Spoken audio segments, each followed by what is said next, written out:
Bismillahirrahmanirrahim. Hey, hello, welcome back to my channel Chemistry Zone. Today we are discussing the properties of cathode ray and anode ray. Means the cathode ray properties, negative charge electron rays properties, and the cannal rays properties. So it's the basic topic about the properties, how rays react with different material and what are their properties. If you are new here, then subscribe my channel for new updates and new videos, and comment in the comment section if you have any doubt after this video. So let's get start this video. This is the properties. At the first we have the first topic, that is the properties of cathode ray. How properties of how the cathode ray properties are different from the positive ray properties. Let's see. We have the first point, that they travel in the straight line away from cathode and cast shadow of metallic object placed in their path. Let's suppose the cathode rays are traveling in a straight line away from their source, away from the cathode by which they are emitted. When you placed an object, metallic, any type of metallic object in their way, they can place a shadow.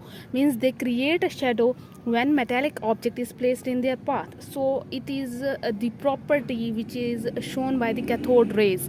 Like any rays that can show the shadow or cast the shadow of metallic object, it means it is the cathode rays. Okay, now we have the second point is cathode ray cause mechanical motion of small pinwheel placed in their path.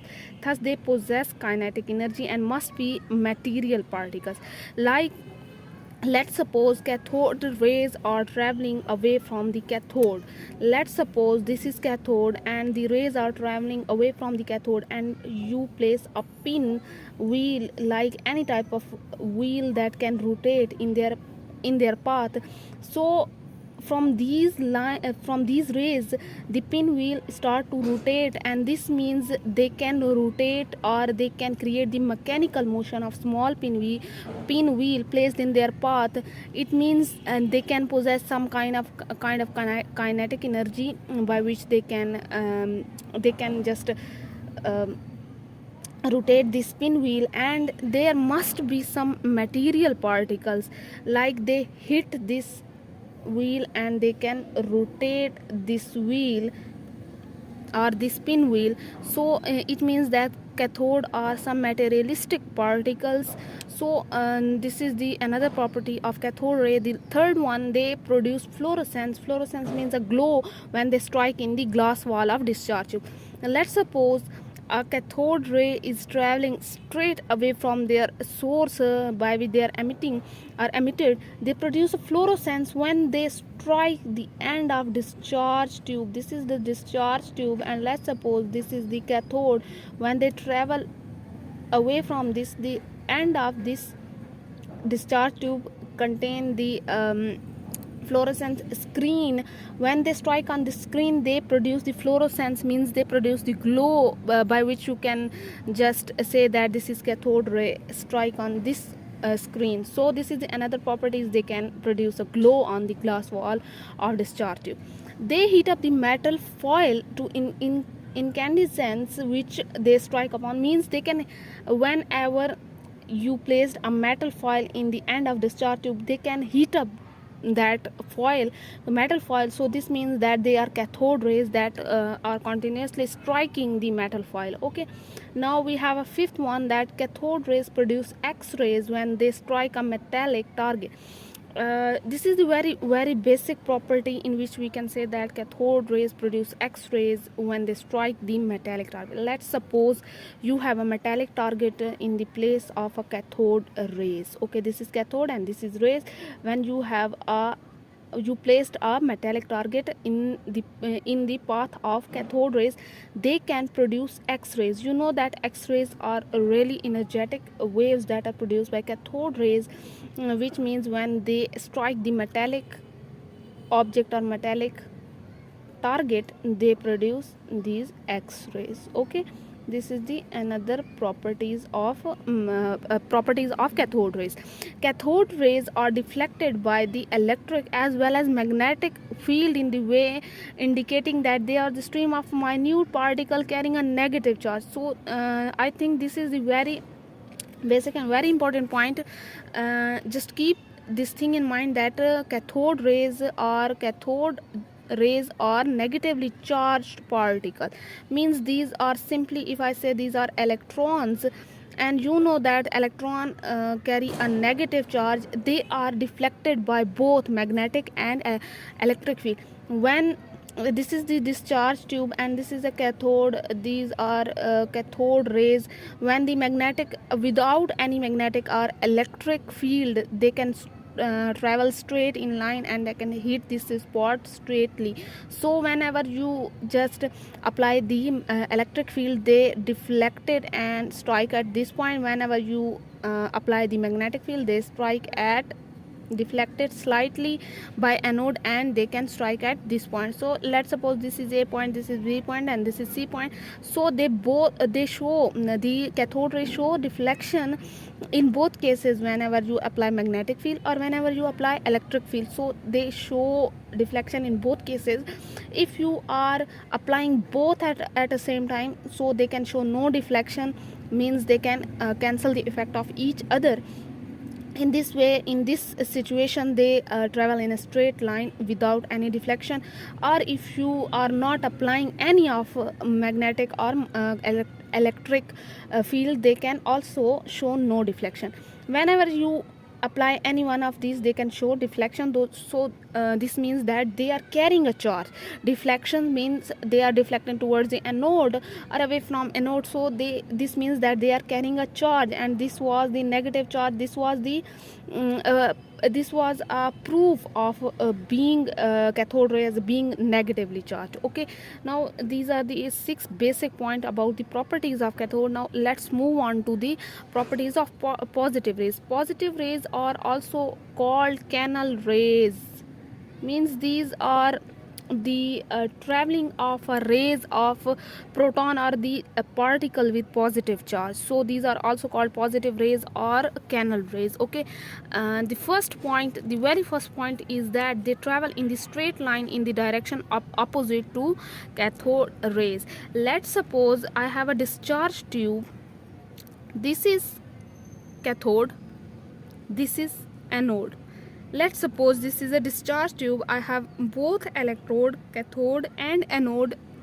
Cathode rays travel away from the cathode, means that they travel away from their source. And this is anode. Anode can travel away from its source. So it will, we can say that the anode, or we can say that the positive rays, this is positive, this is negative. So positive ray travel away from their source, but they travel opposite in the direction of cathode. So this means that they are same as cathode rays but opposite in the charge. Okay, this is same as cathode rays. So this was the first point, that they were traveling in straight line in the direction opposite to cathode. This is the parallel but opposite in direction. So now the second point is that they are deflected by electric as well as magnetic field in the way indicating that they are called positively charged. As I mentioned earlier, as I taught you earlier, that whenever we have magnetic, this is let's suppose electrode, sorry, this is cathode, this is anode. Whenever you apply the magnetic or electric field, they show slightly deflection by applying the magnetic or electric field. In this way, maybe they can show deflection. In this way, you can say that they are positively charged, means that they can gain charge. So this is the positive charge. The positively charged or proton was already discovered by the Rutherford. Rutherford indicate that there is a nucleus in the atom. It is the core of atom. So these are the basic things that I uploaded earlier in my video lectures. If you are new here, please visit my channel for more details. Let's suppose we are applying both of them. They show no deflection. When I apply either one of them, they can show deflection, and this means that they are positively charged. Now let's move on to the third point, the charge to mass ratio E over m ratio to the positive particles varies with the nature of gas placed in discharge tube. Means that whenever you want to derive a charge to mass ratio, or you want to find the charge to mass ratio of a proton or positive particles, this means charge to mass ratio is affected by the gas you are using in discharge tube.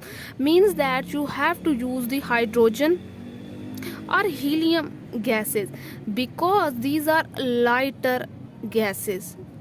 Okay, when you want, whenever you use the higher gases or heavier gases, they have the mass issue, or they have the charge issue.